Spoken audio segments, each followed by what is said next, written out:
Guys, it's Ellie from Nails. Welcome to my channel. Today we will be looking on dip on really short nails, how to make them slim with an apex and a great structure.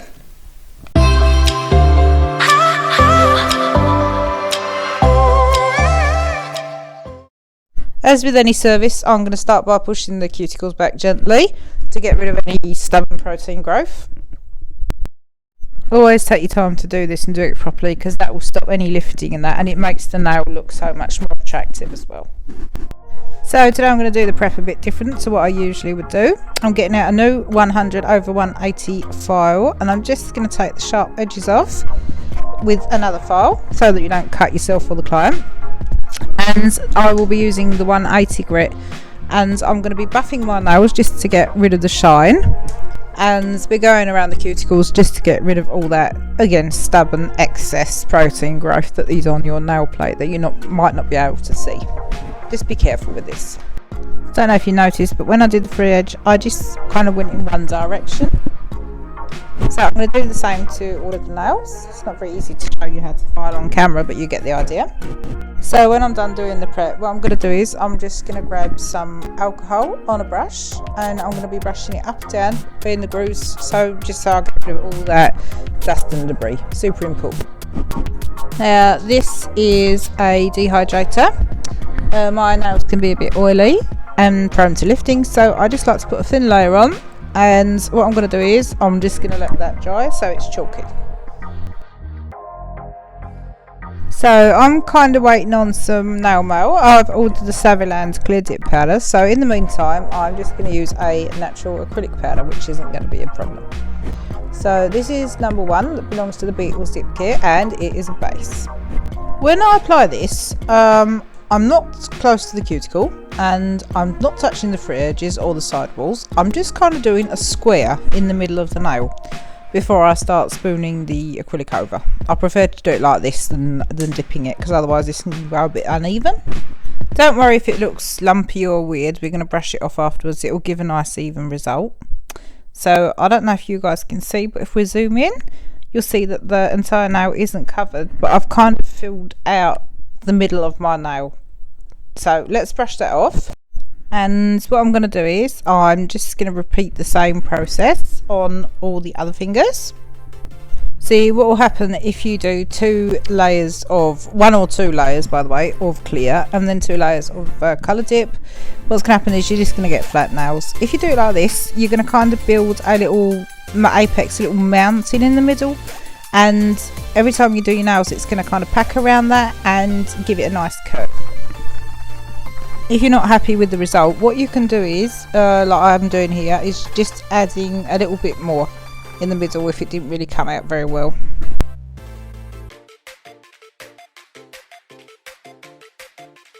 See, now when that's been dusted off, I am so much happier with that. It's kind of elevated in the middle and it looks so much nicer. When I finish this hands off, what I'm going to do is I am going to go over the hands again. And what I'll do then is I'll actually cover the entire nail with powder so that it fills in all the gaps, and that will give it a nice apex and a nice shape, and it will prevent any staining from the colour dip that you'll be using afterwards.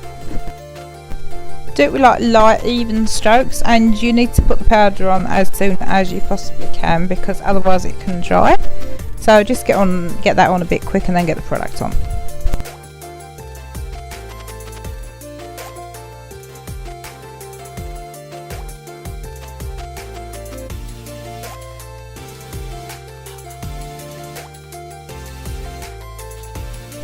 Number 2 in this kit is a activator.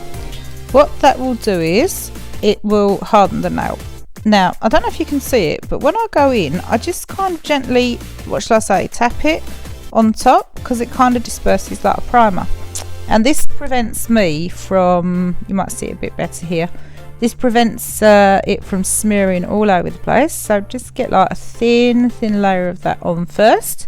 And then when that's done, you can kind of go in and kind of do the even strokes like you normally would. This has a drying time that varies from product to product, so just read the manual and, well, do what it tells you.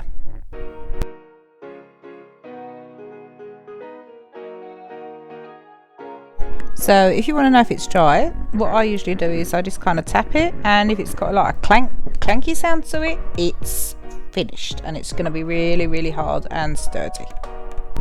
If you didn't put the activator on in between and went straight into 2 layers of the colour, it might not actually harden properly because it would be too many layers for it to penetrate. So that's why I just do it after the first couple of clear layers.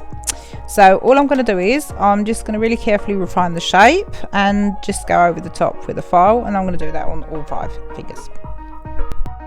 So what I like to do when I'm done with the filing and just refining that, I like to go over with a buffer block and just kind of smooth out and even out the surface before I go into my colour. That will save you getting any lumps and bumps.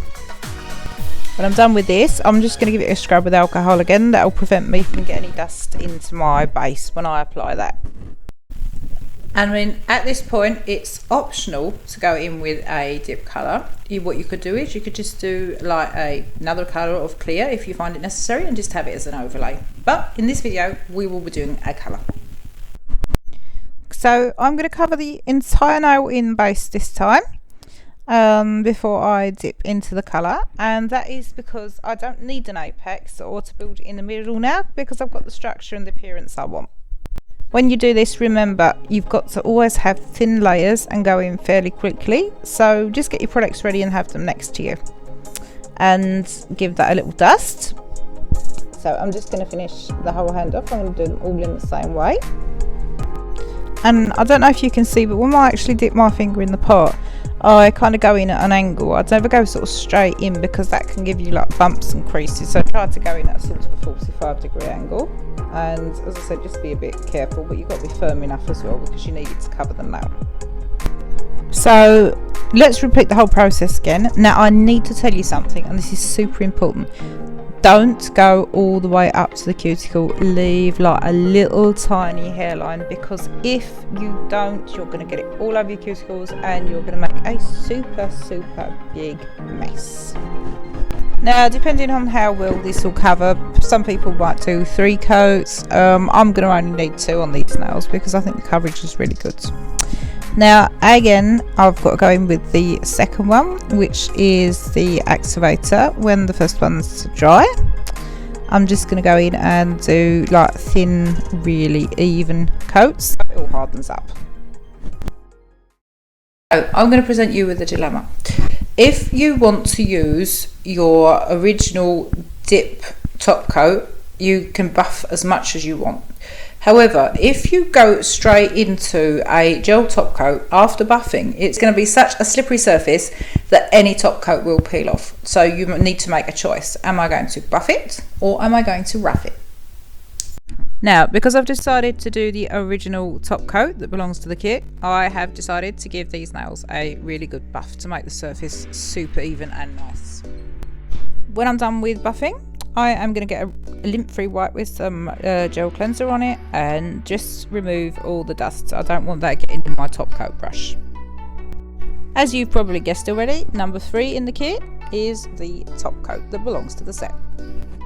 So I'm going to apply this the same way as I always do. Thin, even, nice coats, and it will give a great shine when it's dried. Just follow the dry tone from the manufacturer and you'll be golden. Now please remember to pull some of the excess off the brush so that you don't go in with a full brush. You can put it off on one side and you can go in with the side that's actually got the product on it.